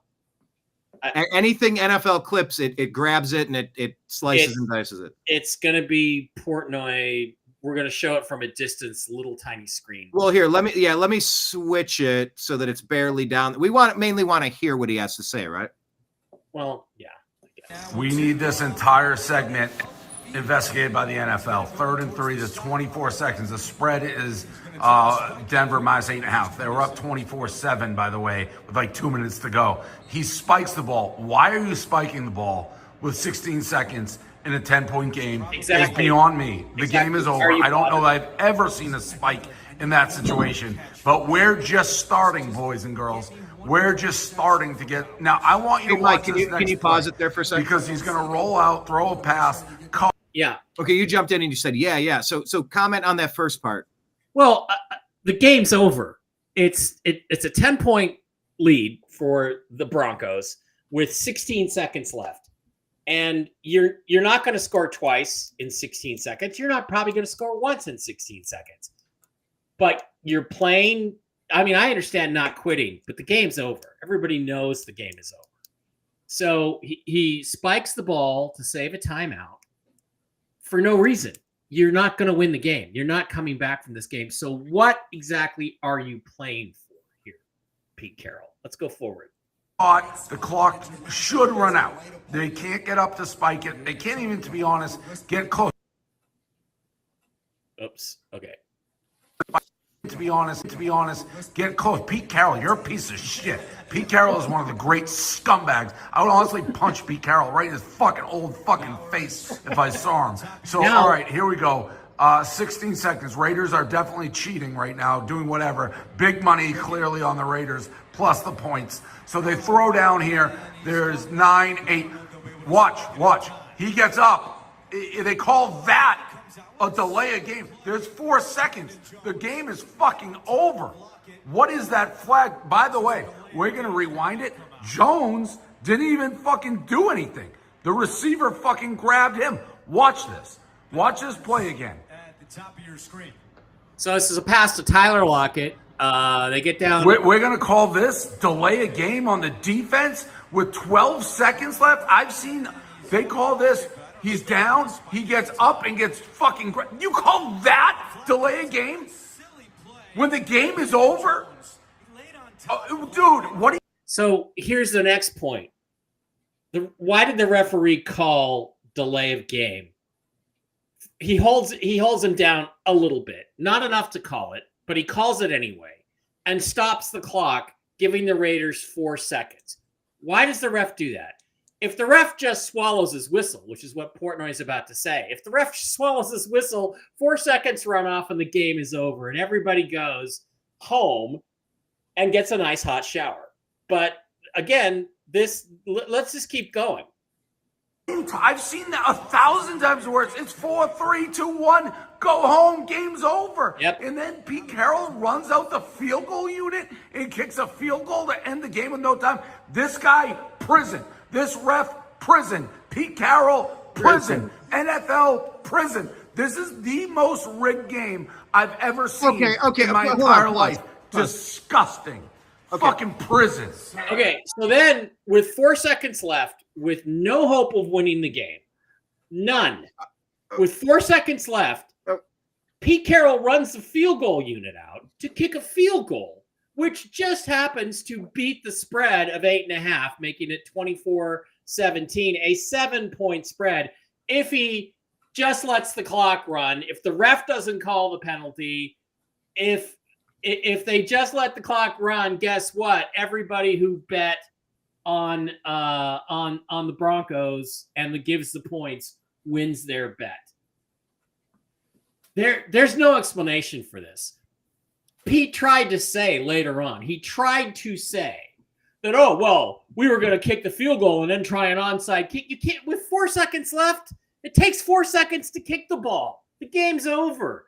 Everybody knows the game is over. Yeah. So what is the motivation? To lose by 7 instead of losing by 8.5 or 9? Yes, because that's it. And if you're going to say, oh, okay, well, we're just being men and we're not going to quit till the last whistle, then you try to throw it, you try to go for a touchdown. If you're trying to make the score more respectable for some reason. All right, well, really quick, I just want to say to Dave Portnoy, where was that prison talk when your cheating team up north was stealing signs and getting the biggest fake asterisk fake championship in college football history, you punk? Yep. But to be fair, like there's weird stuff going on in the NFL. There's no doubt about it. And it's not just the NFL. It's the Cleveland Indians, 2 pitchers shaving points or pitching balls and strikes and all the prop bets. Yeah. Jim, this gambling thing is all over the place right now. How rotten do you think it is? This is the reason why it took Las Vegas, since they started lobbying, 20 to 25 years to get teams, get an NFL team into Vegas. Mm-hmm. If you remember, and Izzy may remember this, Izzy was probably a little boy when this happened, but when Tony Romo played quarterback for the Cowboys, he came to Vegas on a helmet signing convention that was connected with Caesar's Palace. And he was at Caesar's Palace, and he was approached by the NFL and was told to walk away. You're not doing this because it's in Vegas. Oh. He made a Vegas trip to do this for a helmet signing or a jersey signing, or he was endorsing, some other thing that had to do with Las Vegas. And they said, no, Tony, you're not doing this. One thing that Dave Portnoy did not address, guys, what was the over-under in this game? Not so much the point spread and the hook on the 7. The over-under in this game was 40.5, and it didn't move all week. And the game total was what? 41. Oh, man. That's more prima facie evidence. So you can look at the side, which was 7.5, which didn't move all week, and you look at the total, which was 41.5, or the total was 40.5. Well, the number hit on 41. I was in Vegas in like 2005 at the Palms, and I sat down at a blackjack table with Rex Grossman, it wasn't 5, it must have been 06 or 07. Super Bowl quarterback. The backup quarterback was then the backup quarterback for the Bears. Super Bowl they had given up on him. And it was 07 or 08, I guess. And I said, hey, Rex, what's going on, man? Hasselback's getting older. You should come on out and, you're a free agent next year. You should come out and sign with my Seahawks. Because I liked him. I thought he had some moxie, right? And he said, yeah, well, we can't talk about that. And by the way, could you not post anything on social media? Because I'm not supposed to be here, or I'm not allowed to be here, he said. So like you said, what you're saying, Jim, is absolutely correct. That was 18 years ago. Not allowed to be there? He said, I'm not allowed to be here. He was basically there under the radar. Was that because he had done something that made him into a program for gambling, or just no players? That's how seriously the NFL took not having not wanting to be soiled by the specter of gambling. And now look at us. And what the fuck, Jim? I mean, I can't think of any explanation for why you kick a field goal with that. No, you can argue that the side total at 7.5, and again, you had the hook on the 7 all week, 7.5, and you're right. If the Raiders go ahead and are allowed to kick that field goal, or if they just happen to kick it, knowing that they're not going to win the game, they're putting a number up, and it's not a number that they're trying to compile to have a tie split, like they're going to go to the playoffs, and they've got that tiebreaker. It serves no purpose in Right, any it serves no context purpose. except gambling. They're not in a tiebreaker situation to where they need those points on the board. So that doesn't make sense. But the fact that the over-under was 40.5 all week, and the number just happened to hit on 41 once they put the ball through the uprights, prima facie evidence, my friend. Yep. Spoken like a former cop. Izzy, thoughts on this one? On mute. I just picked up a new vocabulary word I can use in the future. Thanks, guys. But yeah, I mean, as much as betting, so there was a parlay that I put in 3 weeks ago. It was I forgot what game it was. It was the Buccaneers. They were playing someone. It was like a player prop though. It was Baker Mayfield to get X amount of passing attempts. It's the fourth quarter. They're driving. I think they're down by like 10 or 14 or something like that. He's getting there, and then he gets the passing attempt over on 30, whatever. And he gets it, but it gets called back because it was he threw a pick, but then it was roughing the passer on Joey Bosa. So the passing attempt gets erased. So I'm like, okay, it's whatever. The pick, they still have a chance. They have 3 timeouts. 3 timeouts go. They get the ball back. They punt. They can go score a touchdown or get an onside or do whatever. And they get the ball back, and Teddy Bridgewater comes in the game. And I'm like, whoa.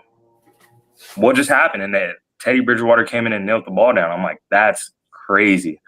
But yeah, I mean, as much as for that game, I mean, I wasn't expecting the Raiders to win, but yeah, I do see that pretty fishy why are you putting the field goal unit out there? I mean, 4 seconds left, like you said, he tried playing it off, saying, "Oh, we're gonna go field goal unit, try an onside kick." Like, you don't have enough time for that. So, I mean, I'm getting new to this. I mean, I'm just figuring it out. Some of the gambling and all that stuff, all the stuff that's happening. But I mean, the way y'all put it out to me, what did you say that the evidence was called? I mean, it was pretty much there. Prima facie. Hyperfacia, yeah. I mean, Prima facie. Yeah. It seems like it was there under your guys' standpoint. Jim, it's Latin for on the face of it as an expression, right? On the face of it. Yeah, like on face value. On face value. It's right. On the face, yes. But yeah, pretty much. I mean, that's my take. It's indisputable. Yeah. Wow. All right. Well, let's move on from that game, and we were watching all the weird. Oh wait, how much was Kenny Pickett playing in this game? Okay, he played quite a bit. Well, half the game or close to it. 1 touchdown, no mistakes. Yeah, Gino got beat up again. Yeah. Yeah, I don't know. I'll root for Kenny Pickett. Why not? Okay, Packers beat the Bears. We were all sort of high on the Bears, and Packers took care of business, Mike. Well, I mean, you can look at it that way. Jordan Love had a better game. He's gotten back into form. Only 234 yards. Not a big day throwing the ball, but big enough. And the Bears, Caleb continues to make plays when he has to keep the team in the game. Came down to the last play, basically in overtime, right? Or no? Yeah. And threw the ball away. Sorry, not in overtime, but threw the ball a little short and got picked. But, I mean, I still think his future is bright. And I'm glad the Bears lost because now the Seahawks and the Rams are fighting it out for the number 1 overall seed in the NFC. So, it's just it's going to be a tough fight all the way to the end. Both teams are good. That's all you got to say about it. Jim. Yeah. Well, Packers continue to own the Bears, whether Rodgers is playing for them or not. That was Rodgers' big mantra, I own you guys. The Packers now 12-1 straight up versus the Bears, the last 13 games they've played. Packers 20-5 straight up in December and January in the regular season. They're just a real strong team when it starts getting cold outside. And, I didn't play this game. I don't think Mike played the game either. But, No. Put a revolver to our head, we have to take the Packers in this situation. Izzy, did it surprise you? Or the Packers are good because they got Micah Parsons, your boy, your former boy? I mean, it's a. I mean, they won right out. The last play was a bit questionable. I mean, that comes with experience. Him throwing that ball, he had 2 receivers, a linebacker in between. One of them, I think, DJ Moore ran up a couple more yards, but the ball was already out of Caleb Williams' hands for the interception. But I mean, hey, I mean, they're battling for the division, and the Packers that they stacked up 4 or 5 division wins now, and I mean that's good for them, especially with that tie they have with the Cowboys. So they could see a way to come through with it. I don't know how much more it affected the Cowboys' chances of making the playoffs with them winning that, but either way, we lost. I mean, we tied with them and then lost to the Bears, so I don't think it mattered that much. But I mean, yeah, Jordan Love, he showed flag. I mean, he played better than Caleb Williams at the end of the day. And teams like that, it really depends on what quarterback plays better that day. And Jordan Love did that, so the Packers won. Jim? Yeah. Any thoughts on Packers Bears? Yeah, I just gave you everything I had. As far as my feeling on the game, I just said that Mike and I, we didn't play this game at all. But okay, I'm sorry. If we were to make a pick, we would go ahead and take the Packers and lay the 6.5. All right. Any final thoughts on this one? Nope. All right. Let's keep it going. Yeah, Jordan Love. He's one of my fantasy quarterbacks. I got to figure out Jordan Love, or do I play him or Joe Burrow? That's more of an interesting question than you'd think. Rams took care of business, Mike. They improved to 10-3 on the year. Arizona drops to 3-10, the opposite. Stafford just continues having a great season. Yeah, nothing much to say. Championship Blake caliber Corum with a good game. We could say that. 2 touchdowns. Yeah, championship caliber teams go in and beat the shit out of bad teams near the end of the season when they're making a Super Bowl run. And the Rams are right there. So that's all I got to say about it. The better team won, and they took care of their business and looked great doing it. Jim? Yeah, this was the 5th straight bet that I made since I had done well in the morning. I went ahead and doubled down and took the Rams in the afternoon. The game opened at 8.5. It went to 9.5. I didn't have a problem even laying the 9.5. Rams 9-1 against the spread as a road favorite. 5-1 straight up in Tempe, playing the Cardinals. This, it just looked like a gift. Stafford, as mentioned before, 15-2 straight up in December and January. So Stafford is a strong end of the season quarterback for the Rams. So this was a game to bet. It just looked like a gift, even at 9.5. Bet the game, cash the ticket. Izzy, bet the game, cash the ticket, buy the ticket, take the ride. You're not surprised by this. This is your backyard. It's your home team. Yeah, I mean, the Cardinals are butt trash, but the Michael Wilson, he plays really good out there that way. I think he had 100-something yards again. 142 and 2 touchdowns, yeah. Yep, and he averages 120 yards without Marvin Harrison on the field. So just take that into account. But, yeah, I mean, you expect the Rams to win. I mean, Matthew Stafford played good. Super Bowl caliber team has to do Super Bowl caliber stuff towards the end of the season, like Mike said. And, well win, especially bouncing back off the loss to the Panthers. It's a way to do it. Yeah, Puka Nacua, another 2 touchdowns, 7 receptions, 167 yards, having a great year as well. I think we only have one game left here. We covered them all except for this one that happened yesterday. This is a good one. It was an overtime game. It was low scoring, but it was a good game. And by the way, it set history. Jalen Hurts did something nobody's ever done in recorded NFL history. Mike, you want to tell us about it? Because I started Jalen Hurts in my dynasty league. 4 turnovers. What is happening?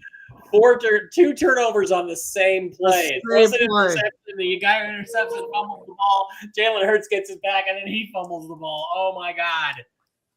That's horrible. Look, the Eagles are 90%, something like that, to make the playoffs.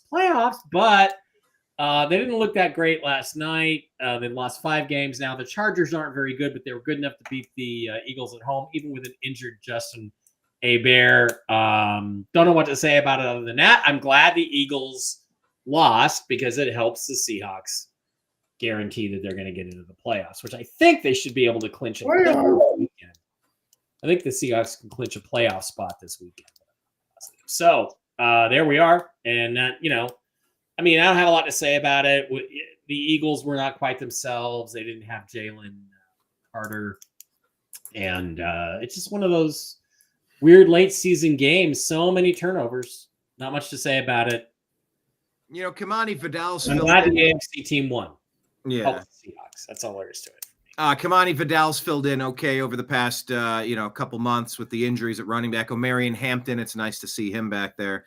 And Saquon didn't do a ton except for that 52-yard pitch, shovel, misdirection, burst for a touchdown. Otherwise, take that one play away, it would have been a boring game. But yeah, that is one other thing. Saquon looks a lot more like Sagan. I mean, he had 122 yards, but he just doesn't seem explosive anymore. He just doesn't. To me, does anybody else agree with me? Or I just think something is unexplosive about the whole offense. I'm seeing it from every position, not just him. Dallas Goedert is pretty consistent. The offensive line. Huh? It's their offensive line. Yeah. Oh, yeah, you're Lane Johnson, There's right? no holes. The Lane Johnson number, that no just lanes without Lane Johnson. The Lane Johnson number got better. It's now Hurts is 5 and 12 straight up without Lane Johnson. Okay. That number keeps going up. I think it's 3 games now without Lane Johnson. And they lose every game. And Jason Kels was doing the halftime last night, at the game. And there was rumor going around that Howie Roseman was lobbing in phone calls to Jason Kels, to see if he wants to come back and play the offensive line. No. But seeing him sitting next to Marcus Spears, Mr. Kels has lost a lot of weight. Well, if you ever seen Joe Thomas now? Joe Thomas for the Browns. Recently, he took off 100-something pounds, I think. Yeah, gold jacket. Thomas. Yeah, nice trim cut on him. He used to be a big boy. Now he's not. Is he? How much should the Eagles be panicking? I'm sure you're not losing any sleep over your bitter rivals having some struggles at all. But man, I'm sleeping like a baby. I'm so happy.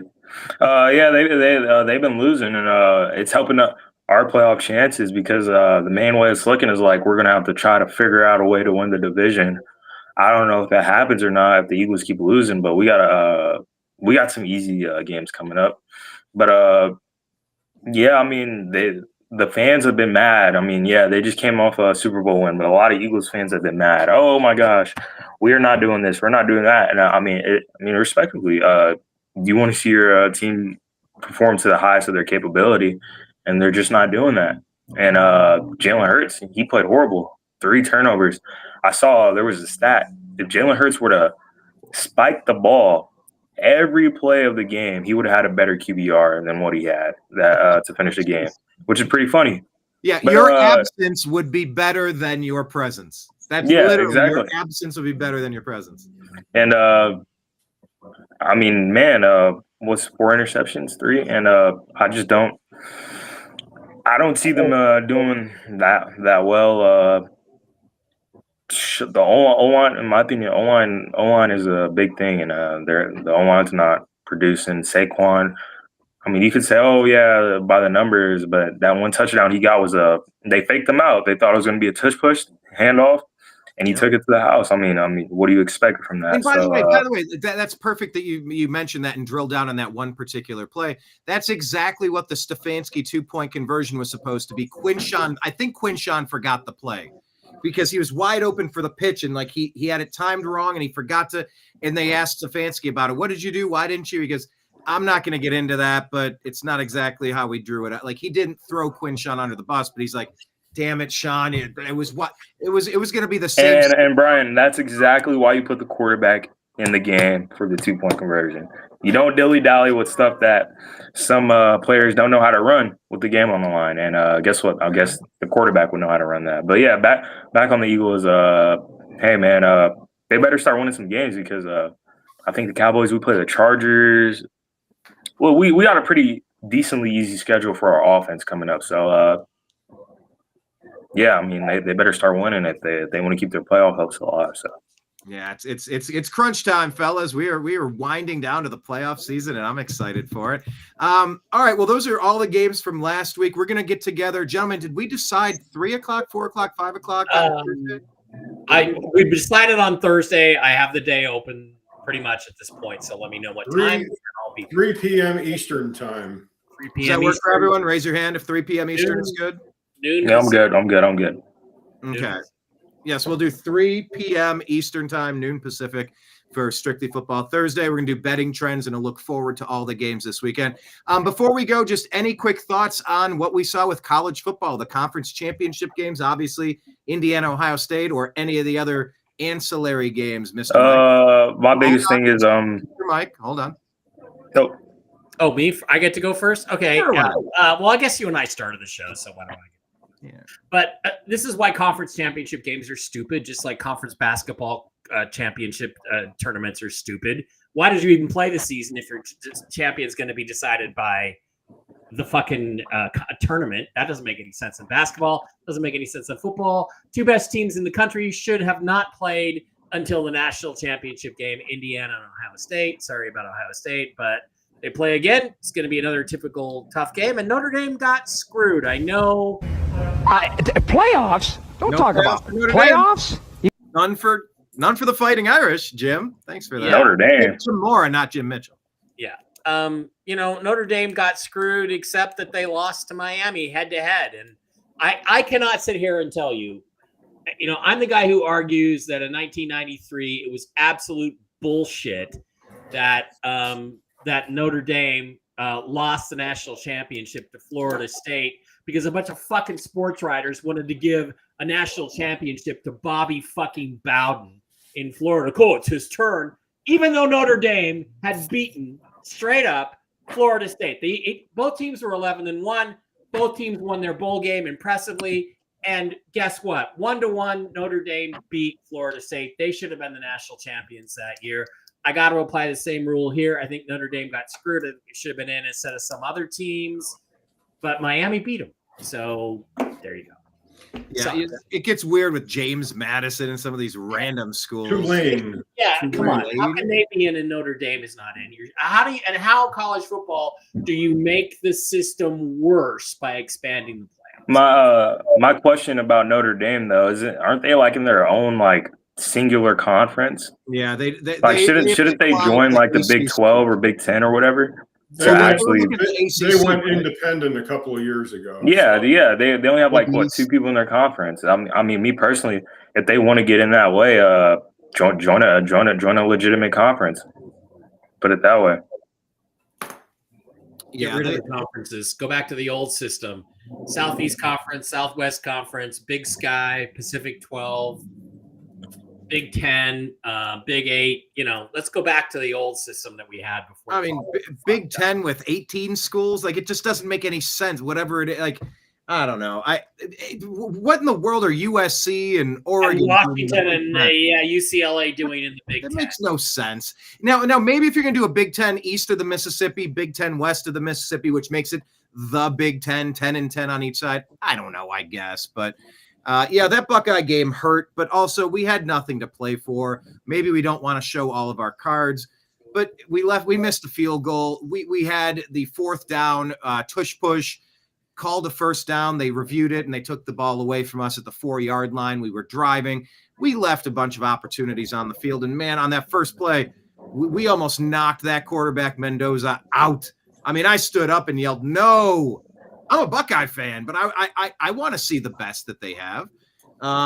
He sucked it up. He manned up and he played a good enough game, Mendoza, to get it done. But also, Ohio State Buckeyes were getting tackled by 2 people on these plays, and the refs were swallowing the flags. Man, I don't know. I don't know what to make of it. You drink a big glass of Coke this morning. That's what it sounds like. But I mean, I think I told you I had Indiana winning. Not even hating. That head coach at Indiana, he's really, really, really good. Respect to Fernando, but like I said, that RPO, whatever weird thing they run there, that's what's going to get him. And I'm not so much sure about Fernando translating to the NFL because I haven't seen a lot. But besides that, I just wanted to say Dodgers got better. Edwin Diaz is the best closer in baseball is coming to the Dodgers this year. So all right. The rich getting richer. Jim's gonna start. And we're in talks of signing Tariq Skubal too. Oh, kid, I might stop watching baseball if you get Tariq Skubal. It's not their fault. The Mets they could have offered Edwin Diaz, and the Tigers they're shipping Skubal, their best player. They don't want to pay him. It's just being cheap. Okay. Well, let's pivot here. Mike Bara, tell us about your show tonight and where to find you. And if you have any Masculine Tuesday in about 2 hours on all these same bat times and bat channels. See you then. News, political analysis, Nick Fuentes. Lots of weird shit. Piers Morgan, dick eating Karen Piers Morgan versus Nick Fuentes. Gay, virgin, Nazi? I don't know what it is, but we're going to talk about that. Yeah, I don't know. We're through the looking glass now. Things have gotten officially weird. That's for damn sure. Right. Izzy, final thought, and then Jim has a quote. Izzy, final thought? No final thoughts. All right. Quote from Jim. He always leaves us with wisdom. Instead of getting married again or remarried, find a woman you don't like and go buy her a house. Cut out the middleman. All right, gentlemen, thank you all for being here. We'll be back at 3 p.m. Eastern on Thursday for Strictly Football, looking ahead toward the next week in the NFL. I appreciate you. I love you, and we'll talk to you again soon. Take care, everybody. Peace. Bye. Hi, this is Eric Metcalf, and you're watching Unhappy Hour.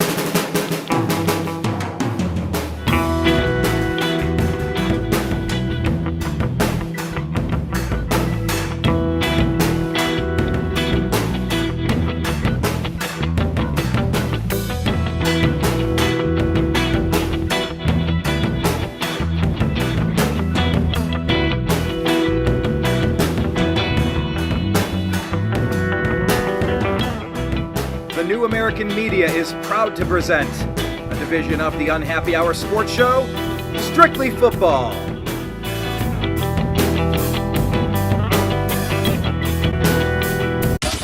It's the Unhappy Hour.